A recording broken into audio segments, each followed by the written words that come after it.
Let's talk about the Nintendo Switch 2 prices. I've been seeing a lot of misinformation floating around regarding the pricing, and I just want to clear up some confusion, especially regarding Mario Kart World. The game is $80, not $90. I've seen some rumors going around that it's $90 for the physical copy and $80 for digital, but that's just not true. It's $80 for both versions no matter what. While we're on the topic of physical games, let me quickly address another rumor, that physical games are being replaced entirely with keycards to download the game. That is simply not true. That's only the case for a few older titles or games that come with bundles digitally. A keycard is essentially just a download code for the digital version. Every other game will still come as a standard physical cartridge, just like we're used to. Now, about the game prices. Look, I get it. $80 for a game is a lot, and I totally understand why people are upset. But I believe that this will be a very rare exception. Mario Kart World is a massive game with a ton of content, which is likely why it's priced that high. Personally, I still think that $80 is a lot, but for this specific title, I feel like it's kinda justified. I got thousands of hours of gameplay in Mario Kart 8 Deluxe, and this one already looks like it offers more content even at launch. So I think that in this case, it might be worth it. The good news is, if you're planning to get the Switch 2, the Mario Kart World bundle is a no-brainer.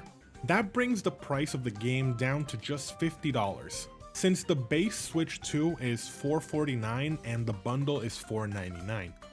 Unless you really want a physical copy, that's your best deal, and it gives you the most value for your buck.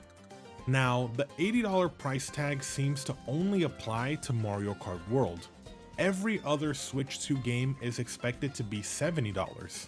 Nintendo started hinting at this new pricing model with Tears of the Kingdom, with it being their first $70 game. $70 is becoming the standard for AAA titles in general. Most recent releases are priced that way, and I don't see it going back to $60. Unfortunately, inflation is real and gaming isn't immune to it.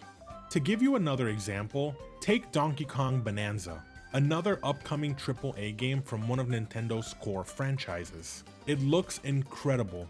Beautiful graphics, open world gameplay, and absolutely packed with content. And it's priced at $69.99. So while I understand the frustration over Mario Kart being $80, it looks like that'll be a rare case and not the standard moving forward. Now, about the console price itself. I think $450 is actually pretty fair. For how advanced the Switch 2 is, you're getting your money's worth. It's still a hybrid console, and it's priced lower than most of the alternatives.